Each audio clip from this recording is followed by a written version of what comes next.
Hi everyone, this is Juan. So this webinar will be about learning styles, and it will be in three parts. The first part will be a quick review of different learning styles. So the short-term aim for this webinar is to help you plan for different learning styles in your distance learning materials. And the long-term plan will be hopefully to help you include more strategies for different learners in your unit plans, in your annual plans, and in your regular classrooms generally. Okay, so let's start. So let's do a quick overview. Part one will be a short review of different learning styles. Then part two will be about how you can plan for visual learners and auditory learners. And part three will then look at kinesthetic learners and reading and writing learners and how you can adapt your materials for them. Okay, so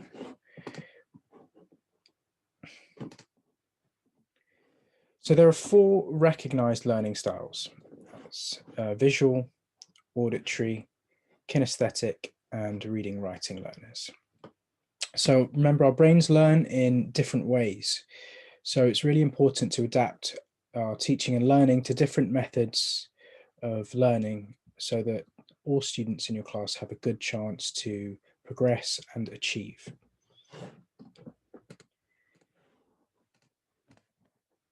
So let's begin with visual learners. So visual, as you know, means sight or seeing, and visual learners learn through sight and observation.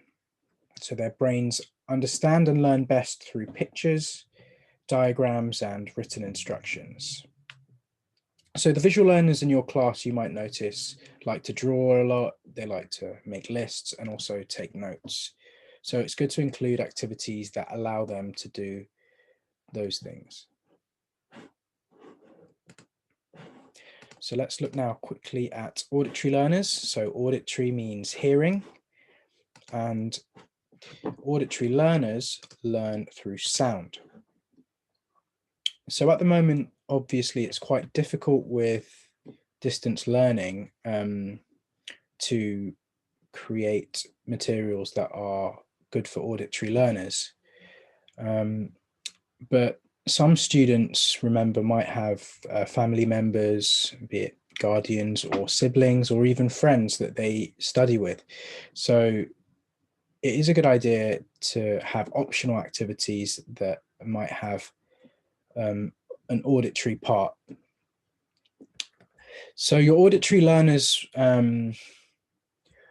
like to read out loud. They're usually good at explaining things verbally. They might be slower than other readers, and you might notice that they repeat what teachers tell them. Auditory learners' brains will learn best when they're listening to lectures or when they're using their own voice to memorize and understand things. So it's usually interaction activities. So looking at kinesthetic learners. So kinesthetic means body movement or feeling.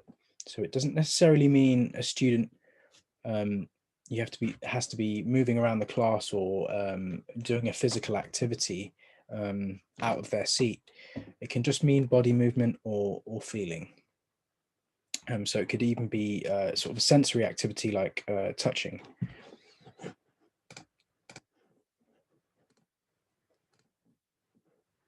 So kinesthetic learners' brains learn by experiencing or doing things. So the activities that they like and that suit their learning style is touching activities or fast-paced activities or activities that involve movement of the body. Could be also drama or acting.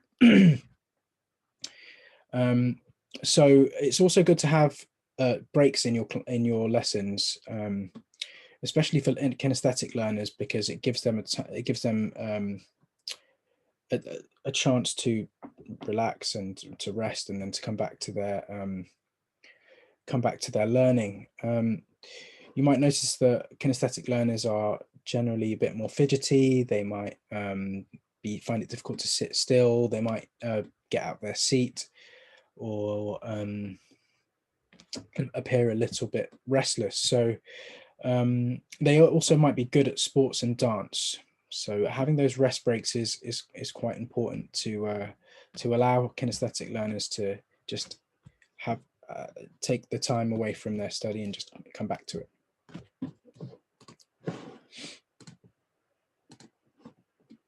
Okay, we'll look at reading writing learners now. So reading writing learners learn through written words. You might find that they learn best by lots of independent learning or self-study in quieter areas of the classroom or quieter areas at home.